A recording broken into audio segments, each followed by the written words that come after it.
안녕하세요. 잘 들리시죠? 네.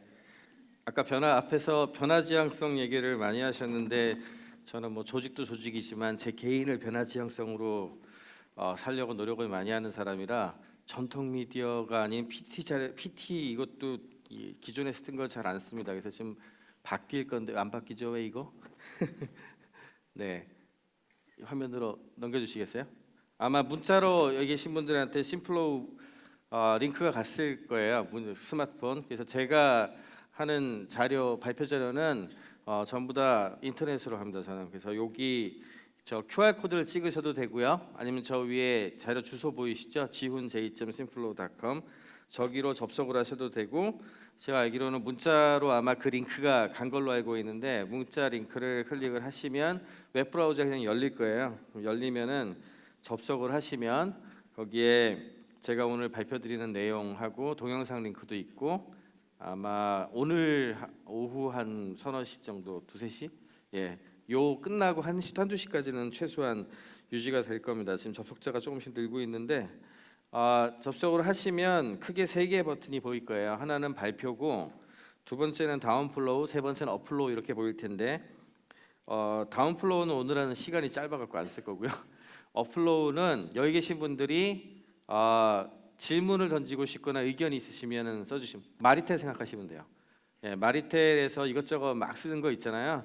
그 내용을 쓰시면 되고, 나 쓰는 거 귀찮고 남이 쓴 거 그냥 나도 궁금해하시는 분 그냥 추천을 누르시면 돼요.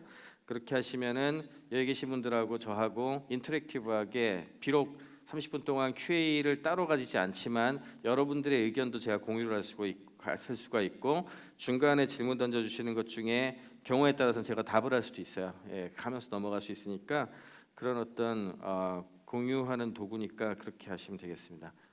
예, 그래서 제목은 인공지능과 함께하는 사회라고 했고요. 저 타이머가 안 가나 보네요. 그럼 제가 시간을 맞춰야 되겠네요. 네, 인공지능과 함께하는 사회와 관련해 가지고 지금까지 굉장히 많은 변화가 있었는데, 사실은 최근에 나타나고 있는 인공지능의 붐은 세 번째입니다. 이게 벌써 한 두 번 정도 붐이 있었고 두 번 정도 꺼졌어요. 그래서 역사를 한번 쭉 보면은요, 다 그 사회 변화의 체인지하고 연결이 돼 있어요. 언제나 이런 것들이 다 그렇게 연결이 돼 있는데, 앨런 튜링이라는 사람이 이제 컴퓨터 사이언스, 컴퓨터와 관련된 최초의 이론을 나름대로 만들어내고, 그 다음에 이제 미국이 국방이라든지 항공 같은 데에서 컴퓨터 기기를 꼭 쓸 수밖에 없는 상황이 돼서 최초의 컴퓨터가 사실은 세계제 2차 대전을 기점으로 만들어지기 시작을 해서요. 1950년대 들어가면서부터 컴퓨터라는 녀석이 굉장히 우리의 일상 및 세상을 많이 바꿀 수 있다는 걸 증명을 하게 됩니다. 또 심지어는 뭔가 하나가 나타나게 되면 이렇게 거품이 생기잖아요. 진짜 인간은 풀 수 없었던 문제를 컴퓨터가 많이 풀어주다 보니까 1956년에 다트머스 컨퍼런스라 그래가지고 사람들이 모였어요. 이 컴퓨터에 인공지능 관련 쪽 관심 있는 분들이 쫙 모여가지고 이분들이 아티피셜 인텔리전스를 처음 만들어내죠. 그리고 AI가 등장을 하게 되면은 앞으로 뭐 인류의 미래가 크게 바뀔 것이다. 뭐 이런 이야기도 하게 됐고, 그 다음에 그거를 믿고서 이제 또 미국 국방부를 중심으로 돈을 갖다 엄청 주게 되죠. 몇 조 원씩 우리나라 돈으로 치자면 이렇게 투자가 됐고요. 당시에 영화도 막 개봉을 했죠. 영화도 많이 개봉을 하면서 소위 얘기하는 미래 세계에 대한 이야기도 많이 하고 이렇게 됐었습니다. 그렇게 해서 거의 한 10년을 넘게 쭉 붐이 한번 일었는데, 10년 넘게 몇 조 원씩 매년 들어갔음에도 불구하고 우리 일하기 좀 편하고 뭐 이런 것들이 생기긴 했는데, 알고 보니까 생각보다 그렇게 크게 변하지 않았더란 말이죠. 그리고 의외로 인간한테 굉장히 어려운 문제는 잘 푸는데 인간한테 쉬운 문제 잘 못 풀어. 제일 대표적으로 말씀을 드리는 게, 우리가 1111 곱하기 2222 곱하기 3333이 얼마입니까? 금방 안 나오죠. 컴퓨터한테는 이걸 집어넣으면 순식간에 나오잖아요. 굉장히 뛰어나 보이잖아요. 그런데 컴퓨터 지금은 이제 풀렸지만 2014년 들어가면서 처음으로 풀렸지만, 컴퓨터가 지난 40년 동안 못 푼 문제가 뭔지 아세요? 개와 고양이 중에 하나의 사진을 주고 이게 개냐 고양이냐 이걸 못 풀었어요. 여러분들은 개 고양이 사진 딱 주자마자 이게 개다 고양이다 알잖아요. 우리한테는 되게 쉬운 건데 걔는 되게 바보같이 못 풀더란 말이죠. 의외로 같은 이런 문제들이 굉장히 많이 발생을 하면서 계산 기능 문제, 그다음에 논리 체계 문제 이런 걸로 좀 안 되는 부분이 많다는 게 밝혀지면서 갑자기 또 항상 거품이 있으면 폭락하잖아요. 거품이 확 꺼지면서 소위 말하는 인공지능의 겨울이 첫 번째가 옵니다. 그 다음에 다시 이제 두 번째 인공지능의 붐이 오게 되는데 그때는 언제냐 하면 1970년대 후반부터 보는데 1977년에 여러분들 아이폰으로 유명한 애플 스티브 잡스가 당시 77년이면 스티브 잡스가 1955년생이니까 23살 때예요. 23세 때 애플2라고 하는 컴퓨터를 내놓죠. 그걸 뭐라고 불렀죠? 퍼스널 컴퓨터라고 불러요. 원래 퍼스널 컴퓨터의 시작은 1974년 알테어 8800 같은 걸로 보지만 일반 대중들한테까지 퍼스널 컴퓨터가 알려진 시점은 애플2를 최초로 보고요. 그 다음에 조금 더 보급이 왕성하게 된 게 IBM이 퍼스널 컴퓨터 만들면서부터 이 정도로 보고 있거든요. 1970년대 후반에서 80년대 들어가면서 퍼스널 컴퓨터의 시대가 열리니까 이 컴퓨터라는 녀석이 어떻게 보면은 굉장히 큰 기관이나 은행이나 이런 데서만 쓰는 건 줄 알았는데 일반인들 한 사람 한 사람들이 다 쓸 수 있는 시대가 된 거예요. 그러면서 동시에 프로그래밍 관련된 부분에 있어서도 여러분들 중엔 아마 학교 다닐 때 프로그래밍 언어 베이직 같은 거 배우신 분들이 분명히 있을 것 같은데 그런 프로그래밍 언어 같은 것도 개발이 되면서 누구나 프로그램도 짤 수 있고 그 다음에 한 사람당 컴퓨터 다 가질 수 있어 라고 하는 그런 패러다임이 들어오게 됩니다. 그러니까 이제 컴퓨터에 대한 기대가 갑자기 또 올라갔죠. 이게 적용 영역도 굉장히 넓어지면서 특히 문서 중심으로 일 처리하는 것을 디지털로 일 처리하는 그런 부분들이 많이 늘어나게 돼요. 그리고 여기에서 또 신경망 연구라든지 전문가 시스템이라든지 새로운 이론들이 좀 등장을 하면서 다시 한번 인공지능이 또 뜰 거야 해가지고 이제 붐이 일어났어요. 쫙 일어났는데 1990년을 지나 2000년이 됐는데도 여전히 아까 말한 그 문제를 못 풀어요. 개와 고양이 그 사진 좀 구별해봐 했는데 이게 안 되는 거야. 정확하게는 안 된다기보다는 상용화 수준에 못 도달했다고 정확한 표현일 것 같아요. 예를 들자면은 사진을 갖다가 주고서 이 사진을 분류해봐라고 하면 사람들 같은 경우에는 한 5% 정도 틀리고 95%를 맞춘단 말이에요. 그런데 새로 나온 인공지능 기술을 아무리 집어넣어도 처음에는 반반 맞췄다가 좀 지나니까 10개 중에 3개쯤 틀렸다가 좀 지나니까 10개 중에 2개를 틀려. 그럼 되게 많이 발전했잖아요. 그런데 10개 중에 2개 틀린 다음부터 그게 10년 동안 그 다음에 1.9개 틀리고 1.8개 틀리고 이게 한계인 거야. 그렇게 되면 사람은 20개 중에 하나 틀리는데 5개 중에 하나 틀리면 바보 같잖아요. 그러니까 연구자 입장에서는 그게 더 좋아진 거지만 커머셜하게 상업적으로 쓰기에는 굉장히 좀 부족한 그런 부분들이 많이 지속이 되다 보니까 그게 한 10년 지속되니까 야 이거 안 되나 봐 이제 이렇게 또 된 거죠. 그래서 심지어는 어떻게까지 됐냐면은 우리 연구에 있어가지고 AI란 말을 쓴다거나 요즘 이제 뜨고 있는 딥러닝에 뉴럴 네트워크 신경망이란 말을 쓰면 논문을 안 받아줘 막. 야 이거 지겨운 거 아직도 또 내고 있어? 그래가지고 그 말을 막 다른 말로 바꿔가지고 다른 접근 방법으로 해가지고 데이터 마이닝이라든지 이런 식의 글을 AI나 뉴럴 네트워크 말을 아예 안 쓰는 기피하는 어떤 분위기까지 될 정도로 크게 셧다운이 돼요. 그 이후에는 여러 가지가 있겠지만 사실은 인공지능이 어느 정도 성능을 내려면 데이터가 많이 있어야 되거든요. 데이터가 많고 그 다음에 그냥 데이터가 많은 걸로는 안 되고요. 데이터하고 의미하고 붙어 있는 게 많아야 돼요. 그래서 그런 내용이 많아질 때까지 사실은 활성화가 안 됐다고 봐야 되는데 기존의 인터넷에 올라가 있었던 홈페이지만 하더라도 그냥 맥락 없이 글을 써가지고 올린 게 거의 대부분이잖아요. 그러니까 거기에서 어떤 걸 연결된 정답이나 맥락을 찾아내기가 굉장히 어려웠어요. 그러다가 제가 이게 넘기질 않으니까 자꾸 왔다 갔다 하네요. 이렇게 가끔씩 좀 오류가 좀 있어야 재미도 있죠. 그래야 변화 지향성을 받아들이실 수가 있어요. 너무 완벽하려 그러면은 아무것도 못합니다. 여튼 그래서 그 부분에 있어가지고 가장 큰 문제를 해결해 준 건 사실은 스마트폰 보급이 굉장히 큰 역할을 했어요.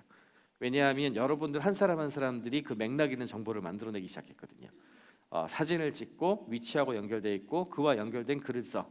그 다음에 영상을 찍고 유튜브 같은 데다 올리고 유튜브에 있는 수많은 연결돼 있는 텍스트 같은 것들도 있고, 예, 이게 왜 이러지? 예, 있고 뭐 이런 식의 어떤 변화가 쭉 나타나게 되면서 소위 얘기하는 맥락이 있는 정보의 양이 2010년, 11년, 12년 하면서 급증을 하기 시작했어요. 쫙 늘어났어요. 그리고 이 데이터를 바탕으로 해가지고 정리를 하는 사람들이 나왔어요. 그래서 페이페일이라고 스탠포드 대학교에 있었던 친구가 이미지넷 데이터베이스라 그래가지고 답이 있는 거대한 이미지 데이터베이스를 만들었어요. 그러니까 테스트 세트가 딱 나오니까 그 뒤에 또 이 컴퓨터 계산을 할 수 있는 알고리즘들이 딥러닝이라는 게 이제 발전이 되면서 최근에 이른 거예요. 요즘 데이터가 굉장히 많고 맥락이 있는 데이터가 늘어나고 그다음에 알고리즘도 등장을 하기 시작을 하니까 이제 드디어 전에 못 풀었던 문제 개고양이도 풀고 그다음에 사람들이 답이 있다고 디지털화된 것들이 있는 종류는 거의 다 풀어내기 시작하는 거예요. 그러다 보니까 최근에 기대가 증폭이 돼가지고 AI로 거의 모든 걸 풀 수 있을 것 같아. 그 아주 극단의 극명한 걸 보여준 게 올해 있었던 알파고 사건으로 보시면 돼요. 알파고 같은 경우에도 사실은 정답을 만들어내기 좋은 종류거든요. 그래서 KGS라고 아마 5단 이상의 기보 20만 건이 잘 정리되어 있는 데이터베이스가 있어요. 일단 그게 있으니까 사람들이 어떻게 두는지를 학습해가지고 어느 정도 할 수가 있게 되고, 근데 그거 가지고서는 사람 최고수를 못 이기거든요. 그러니까 한마디로 말해서 아마 5단부터 올라간 사람들이 뒀던 것들을 쭉 학습해서 둔다 한들 최고수하고는 다르잖아요. 그거를 이길 수는 없었는데 여기에서 이제 알파고 같은 경우에는 강화학습이라고 해서 알파고 1하고 2하고 둘이 두면은요 기보에 없는 수를 둘 수밖에 없거든요. 왜냐하면 바둑은 천변만화하니까 그 수많은 케이스들을 알파고 1하고 2하고 만판씩 둬요. 한 번에 만판씩 두면은 누구 1이 승률이 있고 2가 승률이 있을 거 아니에요? 그럼 1이 64% 이기고 2가 36% 이겼어. 그럼 1이 좀 더 낫죠? 1이 학습한 걸로 전체를 업데이트를 해요. 그리고 또 만판도 이런 식으로 해서 1000만 판을 뒀죠. 1000만 판을 두니까 기보에 없는 수들까지 전부 학습을 한 다음에 인간들이 두는 수하고 이거 한 거하고 합쳐가지고 평균 내가지고 두니까 이세도로 이기더란 말이지. 그게 알파고 스토리예요. 그러니까 정확하게는 그와 관련된 데이터를 확보할 수 없는 종류에서 적용하기 어려워요. 사실은 이게 되게 중요한 키워드예요. 오늘 인공지능에 대한 너무 과도한 어떤 두려움이나 과도한 생각에서 이야기할 수 있는 가장 중요한 키워드 중에 하나입니다. 그래서 조건을 갖다가 크게 세 가지로 딱 구분을 하면 이렇게 돼요. 첫 번째는 전에는 꿈도 꾸지 못했을 수 있는 강력한 연산 기능을 갖춘 컴퓨터가 많이 등장을 했는데 이건 되게 좀 재밌는 거는 여기 있는 분들 중에 게임 좋아하시는 분 있어요? 특히 3D 게임. 3D 게임을 렌더링 해가지고 보여주는 실제로 이렇게 우리 세상을 보여주는 그 프로그램을 만드는 그 컴퓨터 기술하고 인공지능 딥러닝을 잘 빠르게 하는 컴퓨터 기술하고 거의 똑같아요. 그대로 적용할 수 있어요. 그래서 이게 병렬 컴퓨터가 되면서 옛날 같았으면 거의 일주일씩 걸려야 될 어떤 연산이 거의 실시간 처리가 돼요 지금. 그것도 가격도 엄청 싸지고. 그러니까 일단 이게 가능했고, 두 번째는 아까 말씀드린 대로 여러분들이 뭐 소셜 네트워크나 그다음에 뭐 스마트폰을 통해 가지고 어마어마한 데이터들을 만들어내고 있어요. 그래서 이거는 이제 이원재 교수님이 더 잘 아시는 내용이지만 뭐 매년 뭐 2배, 3배 그냥 팍팍팍 늘어나면서 그램 방대한 학습 자료가 쌓인 게 두 번째 이유고요. 세 번째는 이 두 가지 조건이 만족시켜졌다 할지라도 이걸 풀어낼 수 있는 알고리즘이나 방법론이 나왔어야 되는데 소위 얘기한 딥러닝 방법론이 나왔고, 그 다음에 여기에서 한 수 더 떠서 이 방법론하고 이 알고리즘을 처음 만든 토론토 대학의 교수 그 제프리 힌턴 교수 이하 그 밑에 있는 박사 팀들이 이 내용들을 오픈 소스로 다 공개를 했어요. 그러니까 전 세계에 있었던 수많은 젊은 친구들이 이걸 또 다운로드 받아가지고 다 뛰어 들어가서 하기 시작을 한 거야. 그러니까 그리고 나서 자기네들도 오픈 소스로 다시 공개를 하고, 그리고 그 도구를 또 이용해서 새로운 애들이 들어와서 또 해보고, 이게 선순환의 고리를 돌면서 굉장히 폭발적이고 빠른 속도로 늘어났어요. 그러니까 어떻게 보면은 무슨 특정한 엄청 잘하는 연구소 같은 데에서 지금 이 변화를 주도하고 있다는 건 오산이에요. 딥마인드 같은 회사가 물론 중요한 어떤 마일스톤 같은 걸 찍고 있는 건 사실이지만, 구글이라든지 페이스북도 그렇고 그런 것들을 하고 있는 건 사실이지만, 지금 현재 인공지능이 폭발적으로 발전하고 있는 근저에는 오픈소스 플랫폼, 그리고 전 세계 수많은 연구자들이 동시다발적으로 이 연구를 하고 있는 이 문화, 여기에 그 정체가 있습니다. 심지어는 단순히 인공지능 지금 부상하고 있는 것이 인공지능 그 기술의 변화만을 이끌어내고 있는 것이 아니고, 사실은 요즘에 연구하고 있는 연구 패러다임 자체도 바꾸고 있어요. 옛날에 학회 가가지고 배워야 됐잖아요. 요즘엔 그런 거 안 해요. 다 소셜 네트워크, 그 중에서 레딧 같은 네이버 실시간 검색어 아시죠? 네이버 실시간 검색어를 플랫폼으로 따로 떼낸 거를 레딧이라고 생각하시면 되시거든요. 그거를 카테고리별로, 네이버 실시간 검색어가 카테고리별로 있으면 좋지 않을까 생각해 본 적 없어요? 예, 그걸 마음대로 할 수 있는 거라고 생각하시면 되는데, 그 머신러닝이라고 하는 전 세계의 플랫폼이 있어요. 거기에 실시간으로 지금 현재 가장 인기 있는 논문과 가장 인기 있는 블로그 글과 오픈소스 그 프로그램과 유튜브 영상 데모, 이게 다 올라가요. 그걸 보고서 사람들이 다운로드 받아가지고 수정한 다음에 일주일 뒤에 또 올리고, 이런 식으로 해가지고 전부 다 전 세계 연구자들 수만 명이 동시다발적으로 작업을 하고 있다고 생각하시면 돼요. 그러면 아이클리어 같은 인공지능 쪽에 가장 중요한 학교에서 지금 뭐 하는지 아세요? 새로운 거를 배우러 가는 게 아니야. 이미 다들 누가 뭐를 했고 뭘 했는지 다 공개해서 다 알고 있어. 근데 거기서 하고 있는 거는 뭐냐면, 그거 한 사람 얼굴 좀 보자, 이런 거예요. 그리고 네트워킹하고 얘기도 하고, 그래서 물어보죠. 야, 너 뭐 하기로 했냐? 나 딥마인드 가기로 했는데. 뭐 이런 식이에요. 그게 지금 현재 이런 그 변화를 끌어내는 가장 커다란 핵심입니다. 또 한 가지 빼놓을 수 없는 얘기는 이제 IBM 왓슨 얘기를 빼놓을 수가 없는데요. 왓슨은 사실은 지금 주류로 부상하고 있는 어떤 딥러닝 이런 거랑은 조금 차이가 좀 있어요. 그렇지만 왓슨이 중요한 이유는요, 일반인들한테 저 소위 얘기하는 퀴즈쇼에 나가가지고 인공지능이 이 정도까지 왔다는 걸 일단 증명할 수가 있었고, 2011년 말에 이제 진행이 됐습니다. 그다음에 두 번째는 IBM이 저거를 했을 때 사실은 기대를 안 했다 그래요. 기대를 안 했다는 게, 옛날에 딥블루라고 그 체스 두는 슈퍼컴퓨터를 만들었다가 게리 캐스퍼로프고 당대 최고의 체스 마스터한테 이겼거든요. 딥블루가. 그랬는데 딥블루의 운명이 어떻게 됐는지 아세요? 당시 특히 독일을 중심으로 유럽에서 AI가 우리 인간의 일자리를 뺏어갈 거라는 굉장히 무서운 괴담이 돌았어요. 예, 그런 괴담이 돌기 시작을 하니까 IBM에서 부담을 느낀 거예요. 컴퓨터 브랜드 이미지 관리도 좀 해야 되겠고, 이래서 이게 우리가 이만큼 뛰어나던 걸 보였으면 됐으니 이걸 더 이상 추진하지 말자. 그리고 체스 잘 두는 컴퓨터 만들어 어디가 팝니까? 팔 데가 없잖아요. 그래서 딥블루 팀을 해체를 했거든요. 해체하고 컴퓨터도 그냥 박물관에 놓고 그냥 쭉 넘어가 버렸어요. 마찬가지로 왓슨도 저 제퍼디 쇼, 저 쇼가 50년 된 쇼거든요. 50주년에 저 왼쪽에 있는 켄 제닝스라는 사람이 무려 74주 연속 1등을 했어요. 1년 내내 1등을 한 거야. 얼마나 지겹겠어요, 그죠? 그래서 저 퀴즈쇼에, 저게 장학 퀴즈의 원조 아닙니까? 장학 퀴즈가 저거 베껴가지고 만든 프로그램이었는데, 저 켄 제닝스의 74주 연속 1등 한 걸 보고 나서 이래서는 프로그램이 재미없어 해가지고 제도를 바꾸죠. 5주 연속 1등하면 왕중왕전에 가라, 이렇게 바꿔버렸어요.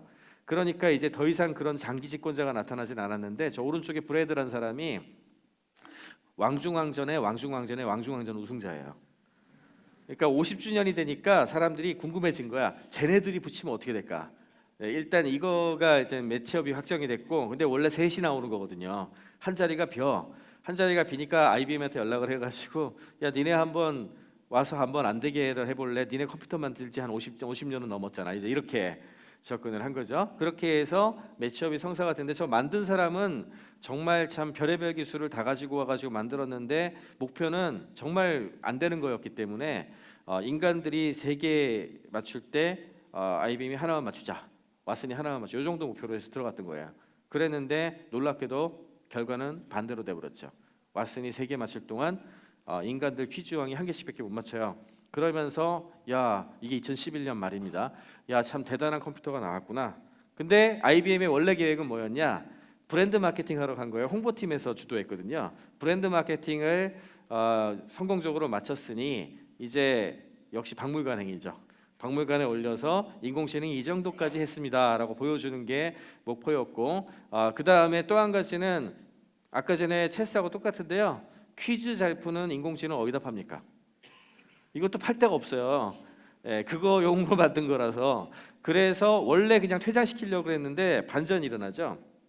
어디서 반전이 일어났냐면 그 퀴즈쇼를 너무 감명 깊게 봤었던 한 병원에서, 이제 왓슨 연구소가 어디 있냐면은 뉴저지주에 있거든요. 요크타운 하이츠라는 도시에 있는데 거기서 멀지 않은 곳에 세계 양대 암센터 중에 하나가 있어요. MSKCC라고 불러요. 메모리얼 슬론 캐터링 암센터라는 데가 있는데 이 암센터에서 연락을 합니다. 야, 나 그 퀴즈쇼 너무 감명 깊게 봤다. 혹시 저거를 모듈처럼 떼내가지고 아이패드 같은 데 붙여서 병원에다가 주면은 우리가 교과서 같은 것도 정보로 주고 논문 같은 것도 정보로 주고 환자 기록 같은 것도 정보로 주고 하면은 의사들을 좀 도울 수 있는 인공지능으로 발전시킬 수 있는 거 아니냐, 이렇게 제안을 하게 되죠. 정답은 모르죠. IBM 해본 적이 없거든요. 그래서 일단은 저거를 모듈화를 해서 QA를 질의응답을 할 수 있는 부분하고 데이터를 익히는 부분하고 이런 걸 쫙 정리를 한 다음에 한번 해봅시다 해가지고 테스트를 한 거예요. 2012년에 그 파견을 보내가지고 한 6개월 동안 전부 다는 할 수 없으니까 폐암하고 간암만 했어요. 폐암하고 간암만 했고, 폐암하고 간암 중에서 중요하게 본 거는 이제 항암제 선택이 되게 어렵기 때문에 항암제 선택에 대한 것만 학습을 시켜가지고 이제 6개월 뒤에 테스트를 해봤어요. 얘가 어느 정도 수준이 됐나. 그랬더니 전문의보다 나은 거야. 그 결과를 아스트로라고 세계 의학 관련된 암 관련된 학회 발표를 했어요. 전 세계 의학계가 발칵 뒤집어졌어요. 그때 갑자기 이제 1등 했었던 이제 소위 얘기하는 그 MD 앤더슨 암센터에서 뒤늦게 연락을 해가지고 야, 우리도 하게 해줘. 근데 쟤네가 한 건 안 할 거야. 이렇게 나오죠. 그래서 백혈병을 걔네가 하기 시작을 했고, 그 다음에 당뇨병으로 유명한 메이오 클리닉 같은 데서 우리는 당뇨병 할게. 그 다음에 심장병 유명한 클리블랜드 클리닉에서 우리는 심장병, 이렇게 된 거예요. 그래가지고 쭉 들어가가지고 전 세계 병원에서 도입을 하기 시작을 했어요. 조금씩. 그러니까 갑자기 IBM에서 야, 우리는 브랜드 마케팅하러 만들었는데 얘가 우리 사업의 미래를 바꿀 것 같아. 2012년에 그걸 이제 깨달은 거예요. 그래서 그때 그 IBM이란 기업의 모토가 바뀝니다. 코그니티브 컴퓨팅이라고 해서 인지 컴퓨팅의 시대가 열렸다 해가지고 그걸로 바꾸고 인공지능 회사로 전환을 하는 결정을 해요. 그리고 1조 원의 돈을 들여가지고 왓슨 그룹이라는 곳에 돈을 넣어가지고 리서치나 또는 어떤 이런 그냥 인공지능 일종의 플랫폼 운영체제로 생각하시면 돼요. 이 일종의 운영체제를 어떤 곳과 협력해서 뭔가를 만들어내야 되니까 그와 관련된 스타트업이나 이런 것들에 또 투자도 할 수 있어야 되잖아요. 그래서 이런 부분들에 투자하고 하는 펀드를 1조 원을 조성을 했어요. 그리고 그 주 타겟이 저기 있는 저 그림에 있는 부분들이에요. 이게 되게 중요한 내용이에요. 사실은 저기 있는 영역들이 보시면 의학 보이시죠? 그다음에 약도 보이고 과학 리서치도 보이고 문서가 굉장히 많이 있는 어떤 뭔가가 보이죠. 저게 뭐 예를 들자면 뭐 회계 관련된 파트라든지 법률, 그리고 뭐 세무 세금 관련된 거, 이런 거 생각하시면 돼요. 저 파트들의 공통점이 뭔지 아시겠어요? 제가 아까 말씀드린 거하고도 관계된 얘기인데, 저도 사실은 인공지능 쪽으로 하는데 의학 영상 쪽을 주로 해요. 의학 영상 쪽은 지금 세계 1위 기록을 내고 있습니다. 제가 하고 있는 그룹에서. 이게 왜 그런지 아세요? 디지털화된 데이터가 전문가의 감수에 의해서 나름대로 정답이라고 하는 컨텍스트가 연결되어 있는 것이 많아요. 그런 거는 이 기술이 들어가서 되게 쉽게 접목돼요. 무슨 말인지 이해가 되세요? 그리고 로직이 복잡하고 논리적으로 처리를 해야 되는 어떤 그런 부분들이 많고, 정답이 나름 명확한 케이스, 이런 것들이 인공지능이 들어가서 하기 좋은 영역이에요. 그런데 이 영역이 아까 전에 말씀드린 것처럼 1111 곱하기 2222 곱하기 3334 금방 안 나오죠. 그게 왜 금방 안 나오냐? 그런 거 잘하는 애들 공부 잘하는 애들이잖아요. 암산 잘해갖고 쉽게 말하면, 그죠? 그러면 그게 왜 인간한테 어렵죠? 인간은 이런 두리뭉실한 상황에서 위험 회피하고 생존에 최적화돼서 진화를 했거든요. 그래서 사실은 그렇게 논리적인 것들은 공부도 많이 해야 되고 연습도 많이 하고 해야 돼서 고등교육을 받고, 그 다음에 틀리면 피도 눈물도 없이 명확하게 잘해야 되는 종류들의 일이잖아요. 저거, 그렇죠? 전문가들의 일이라고 부르는 종류잖아요. 저게. 그런 것들이 인간한테 어려운 일이라고 판정을 했기 때문에 저거를 소위 말하는 소수의 전문가들 라이센스를 줘가지고 관리한 직업들이에요. 그것도 동일하죠. 무슨 말인지 이해가 되세요? 예, 이런 부분들이 인공지능이 접목해서 성과를 가장 많이 낼 수 있는 영역이에요. 그럼 반대로 얘기해 볼까요? 어려운 게 뭘까요? 두루뭉실하고 사람의 정적인 감성적인 거에 의해 가지고 뭔가 결정해야 되고 이럴 수도 있고 저럴 수도 있고 한 거하고 그 다음에 데이터가 많지 않은 거, 그 다음에 디지털화돼 있지 않은 거 이런 종류 있죠. 이런 종류들은 인공지능이 들어가서 인간들이 하고 있는 성과 비슷한 걸 내기가 되게 어려워요. 지금 말씀드린 그 플로우를 보시면 이해가 되시죠? 그와 관련된 일이 비영리에 많아요. 그래서 희망적으로 말씀을 드리면 인공지능이 많이 보급되는 인공지능과 함께하는 사회가 되면 비영리 쪽에서 해야 될 일들, 비영리와 관련된 종류와 연관된 일들을 하는 사람들의 시대가 될 거고 그게 많아질 거예요. 이게 희망적인 얘기고요. 쉽게 말하면 여러분들이 하시는 영역에서는 쟤네가 들어와서 할 게 별로 없다는 얘기에 다르게 표현하자면 그건 희망적인 얘기고요. 근데 모든 일이 희망적인 얘기 같지만 반대의 의미도 항상 가져요. 반대의 의미가 뭔지 아시겠어요? 결국 일자리가 이 관련된 쪽 위주로 할 거라서 여러분들이 자리 잡은 거에 젊은 애들이 쫙 들어와 가지고 다 경쟁할 거예요. 그럴 거기 때문에 그 사람들과의 경쟁이 피치 못하게 일어날 거다라는 건 되려 더 좋은 얘기 같지만 반대로 생각하자면 지금보다 훨씬 잘하지 않으시면 안 될 거예요. 왜냐하면 이와 관련된 일들을 하는 사람이 늘어날 거거든요. 이렇게 이해를 하시면 돼요. 그 이후에 이제 그 사실은 글로벌 ICT 기업들이 이걸 다 파악을 했죠. 2013년, 14년 되면서 토론토 대학 저 사실은 이야기를 하자면 1시간 내내 해도 모자라는데 젠 프린턴 교수 저걸 이끌었던 이게 캐나다에서 10년 동안 정부 설득해가지고 돈 받아가지고 $1000, 100억 정도 1년에 10억씩 해가지고 지금 이 변화를 끌어냈거든요. 그래서 캐나다한테 잘 돼야 되는데 2004년에 시작해서 그게 2013년에 끝났어요. 그 전 세계를 바꾸는 걸 만들어 놨는데 구글이 제프리 인턴 포함해 토론토 대학의 모든 팀을 수천억을 주고 데려와 버렸어요. 캐나다 정부는 미국한테 굉장히 좋은 일을 해준 거죠. 미국의 구글이라는 기업한테 어떻게 보자면 그 다음에 그 그룹에 있었던 그 얀느컨 같은 경우에도 저 양반은 제프리 인턴과 함께 양대산맥이었거든요. 뉴욕 대학 교수예요. 구글이 저렇게 하니까 페이스북 가만히 있을 수가 없잖아요. 가가지고 야, 넌 우리한테 와줘. 그랬더니 저 양반은 나 프랑스 사람인데 난 프랑스로 갈래. 그러니까 조건은 하나, 프랑스 파리에다 헤드쿼터를 해줘. 그래가지고 파리에다 만들어줬죠 지금.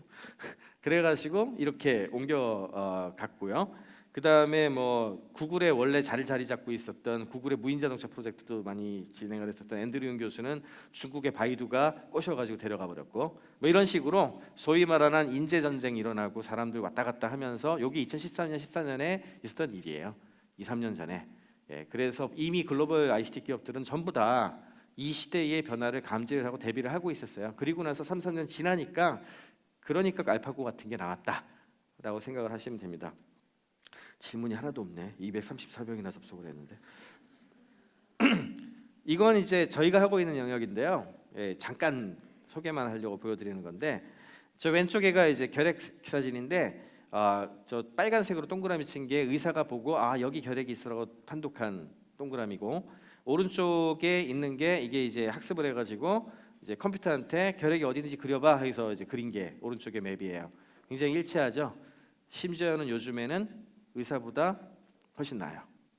그 종류에 따라 틀린데 뭐 유방 촬영술이나 이런 거에서 의사들보다 상당히 더 나은 것들도 많이 나오고 있어요. 그런데 왜 이렇게 만들었는지 아세요? 저렇게 해가지고 제가 진단까지 하라고 그러면 의사들이 채택을 안 할 거거든요. 저거를 도구로 만들어 줘야 되겠죠. 그래서 일반 엑스레이 영상에다가 의사가 판독하기 좋게 이렇게 오버레이를 해가지고 보여주는 방식으로 합니다. 쉽게 말하자면 우리 사회와 잘 접목해서 만들어낼 수 있는 상호작용이나 디자인을 잘하는 게 또 굉장히 중요해요. 그 다음에 이제 로봇에 대한 얘기를 하는데 로봇의 역할에 대해서는 그동안 전통적으로는 로봇을 크게 둘로 구분을 했어요. 산업용 로봇하고 서비스 로봇, 집에서 쓰는 로봇하고 공장에서 대량 생산할 때 쓰는 로봇하고 이게 이렇게 크게 두 가지가 있다라고 판정을 했었는데 이 이야기만 해도 오래 걸리니까 이건 그렇게 있다는 정도만 아시고요. 새로운 카테고리가 인공지능 기술이 등장을 해요. 그게 소셜 로봇이에요. 그러니까 무슨 말이냐 하면 사람들하고 대화도 하고 나름대로 어떤 인풋도 하고 이렇게 되면은 사람들의 이야기를 듣고 응대하는 그 자체가 되게 중요하니까 사회적 기능을 갖춘 로봇으로 하드웨어 디자인을 다시 해야 되거든요. 일 잘하는 로봇은 힘이 세야 되니까 굉장히 정확하게 딱딱딱 맞춰가지고 하는 식으로 만들어야 되고 그 다음에 서비스 로봇 같은 경우엔 특화된 기능을 잘 수행하도록 하드웨어를 만들어야 돼요. 예를 들면 청소 잘하는 청소 로봇을 만들지 이렇게 해야 되거든요. 그런데 소셜 로봇 같은 경우에는 사람들과의 응대가 중요하니까 생겨먹은 게 너무 험악스럽거나 인간과 눈을 못 맞춘다든지 이런 곤란하잖아요. 그러니까 그런 디자인 요소가 들어가가지고 형태가 좀 바뀌어요. 예, 그런 식의 것들이 많이 늘어나는 것이 또 하나의 변화입니다. 질문 하나 왔네. 한국의 IT 기업은 어떻게 하고 있나요? 제가 이 이야기를 2013년부터 했는데요. 진지하게 받아들이기 시작한 건 알파고 이후예요. 그러니까 3년 가까이 헛소리만 하고 다니다가 이제서야 시작을 했는데 스타트 라인이 늦었죠. 예, 대기업은 스타트가 되게 늦었다 생각하시면 되고 다행인 거는 스타트업들 같은 경우에 좀 미리 시작한 친구들이 좀 있었어요. 특히 의학 영역 쪽에서. 그래서 이 친구들은 좀 세계적인 수준에 와 있습니다. 1분밖에 안 남았네. 예, 뭐 그래서 마지막 정리 쪽을 쭉 할게요. 이런 식의 변화가 있으면 일자리 문제를 자꾸 얘기를 합니다. 그럼 일자리가 어디로 갔냐는 질문에 대해서는 크게 기계와의 경쟁이라는 책에도 나오는데 세 가지로 얘기를 해요. 순환론자, 심체론자, 노동의 종말론자. 별의별 해석이 다 있지만 반박을 하자면 언제나 신기술이 일자리 없앨 거라고 했지만 새로운 일자리는 항상 생겼어요. 그리고 인간의 사회가 생산성이 지속적으로 증가하고 생활 수준이 계속 올라갔지 실업이 그다지 장기적인 문제가 된 적이 없어요. 역사에서. 그런데 문제는 뭐냐? 산업혁명만 하더라도 우리가 혁명이라고 얘기하지만 대략 한 100에서 150년 가까이 지속된 혁명으로 본단 말이에요. 우리 1, 2차 산업혁명 같은 경우에. 근데 지금 나타나고 있는 이 변화가 좀 속도가 빨라요.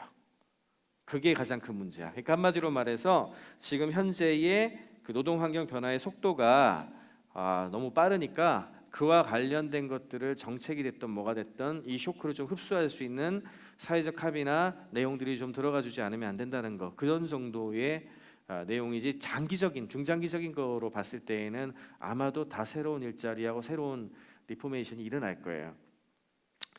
기계와의 경쟁이라는 책이 제가 번역한 책이기도 합니다. 2012년에 나왔는데 여기에서 되게 중요한 이슈들을 제기를 하고 이야기가 여러분들한테 드릴 수 있는 생존에 대한 제일 중요한 얘기일 것 같아요. 이 존 엘리의 전설이라는 게 여기 소개가 됩니다. 그리고 딥블루하고 게리 캐스파로프의 체스 제고수 문제, 암전문의하고 아까 왓슨의 문제 이거를 같이 엮어가지고 말씀드릴게요. 존 엘리의 전설 잠깐 애니메이션 하나 보고 갈게요.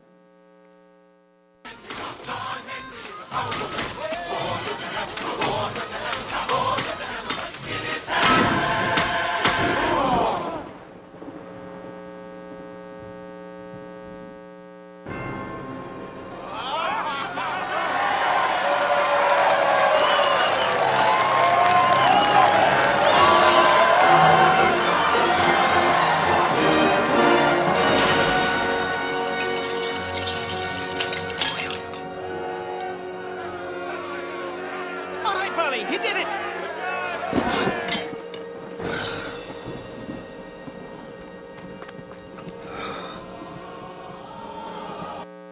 네, 딱 보기에도 디즈니스럽죠. 예, 디즈니 애니메이션인데요. 이게 실화입니다. 실화. 존 엘리라는 사람이 19세기 말에 산업혁명 시대에 살았던 사람인데 당대 최고의 힘센 사나이였어요. 세계에서 가장 힘센 사나이. 이 친구가 저 일을 했었는데 하루는 사장님이 그 기계 데모를 본 거예요. 터널 뚫는 기계. 아까 전에 부러져가지고 둥그르르 기어 나온 거 보셨죠? 그 기계가 터널 뚫는 기계거든요. 그 기계 데모를 보고 있는 걸 보고 나서 동료들이 와가지고 도넬리한테 걱정을 합니다. 저 기계가 도입이 되면 우리 일자리가 다 뺏기지 않을까 걱정을 하니까 조넬리가 사장님한테 가서 딜을 하죠. 사장님 저 기계하고 나하고 대결을 하게 해달라. 그래서 24시간 동안 이 터널 뚫기를 해서 만약에 내가 이기면 우리 동료들의 일자리를 지켜달라. 사장님이 그래, 좋다. 한번 그렇게 한번 해봐. 이렇게 한 거예요. 그래서 그 결과가 놀랍게도 아까 보여드린 대로 존 헨리가 이겼어요. 그리고 옆에 기계가 부서졌죠. 근데 아까 쓰러지는 거 보셨죠? 그리고 어떻게 됐게요? 그러고 죽었어요. 심장마비로 죽어. 저기서는 아름답게 뭐 대화도 좀 하고 그러는데 뭐 어쨌든 이렇게 됐어요. 이게 아이들 동화로도 있고요. 존 헨리의 전설이 동화로도 있고요. 디즈니 애니메이션까지 만들어졌고. 왜 그런지 아세요? 이 교훈이 뭐게요? 사실은 지금 앞에 이야기를 많이 해가지고 여러분들은 교훈을 다른 걸 이야기하실 수 있는데 애니메이션하고 동화책의 교훈은 뭘까요? 동료를 사랑하는 마음이에요. 내가 저렇게 무리를 해서도 죽어갈 정도가 됐음에도 불구하고 이 동료들의 이걸 지키기 위해서 이거를 그려낸 거거든요. 진짜 교훈은 뭘까요? 경쟁하면 안 되지. 1111 곱하기 2222 곱하기 3333을 내가 컴퓨터보다 빨리 풀 거랑 뭐가 달라요 저게? 무슨 말인지 이해가 되세요? 비슷한 맥락인데요. 게리 캐스파로프가 딥블루한테 1승 1무로 집니다. 지고 나서 이세돌은 저런 얘기를 안 했는데 게리 캐스파로프한테 직구준 기자가 가서 질문을 했어요. 야, 세계 최고의 체스 최고수가 누구라고 생각하냐? 딥블루냐 너냐? 그랬더니 게리 캐스파로프가 자존심이 세가지고 더 그렇게 얘기를 했겠지만 딥블루가 실수를 안 하더라. 그래서 내가 1승 1무로 종합전적에서 졌는데 제가 두는 수가 생각보다 그렇게 창의적이고 멋진 수는 별로 없었어. 그러면서 뭐라 그랬냐 하면 쟤랑 나랑 편먹고 두면 제일 잘 될 것 같아라고 얘기를 하죠. 그 다음에 두 번째, 암전문의하고 왓슨하고 누가 좋은 의사일까요? 최고의 명의는 왓슨 쓰는 의사죠. 왓슨 쓰는 의사지. 예, 그걸 써가지고 그러면 이제 의사의 역할이 달라지죠. 예를 들자면 환자들하고 공감도 하고 설명도 좀 해주고 예, 불쌍한 것들 공감도 좀 해주고 컴퓨터는 그러지 못하거든요. 무슨 말인지 이해가 되시죠? 역할이 달라지는 거예요. 인간이 기계의 경쟁 상대니까 그거에 대해서는 그렇지 않다라고 저는 생각을 합니다. 시간이 지나서 그 뒤에 사이보그 얘기도 있고 그다음에 철학에 대한 얘기도 있고 인간은 이란 무엇인가에 대한 얘기도 있고 한데 이 이야기는 넘어가겠습니다. 마지막으로 질문 2개 더 있고 예, 이야기를 하고 싶어요. 결국에는 비영리도 똑같고요. 인간과 인공지능의 관계는 그냥 도구로서의 AI는 잘 쓰면 돼요. 예, 잘 쓰고 우리 대신에 우리의 역할의 상당수는 뺏어갈 수 있으니까 아마 새로운 직업들은 많이 등장을 할 것이고 같은 일을 하는데 필요로 하는 사람 숫자는 좀 줄어들 거예요. 예, 그거는 가능할 건데 AI 지배를 얘기하기는 아직까지는 뭐 이제 좀 먼 얘기고 그리고 저런 상황이 닥친다고 해서 인간이 벌써 할 수 있는 게 없어요. 그러니까 그거는 저는 별로 상정하지 않고 있고요. 결국에는 인공지능하고 인간이 그냥 같이 살아가는 사회가 될 텐데 우리의 아레나 롤을 좀 다시 잘 정의를 하고 잘 쓰면 됩니다. 너무 두려워하실 필요는 없다. 그 얘기를 하고 싶어요. 인공지능이 우리 삶을 실제적으로 영향을 미치는데 얼마나 걸리냐? 의사의 지위가 지금과 같지 않은 시기 5년에서 10년 이거는 이제 종류에 따라 달라요. 의학 같은 경우에는 5년에서 10년 뒤면은 지금처럼 내과 같은 경우에 의사들의 그 일이 많이 필요하지 않을 수는 있을 수도 있어요. 그렇지만 그 직업이 사라지진 않을 거예요.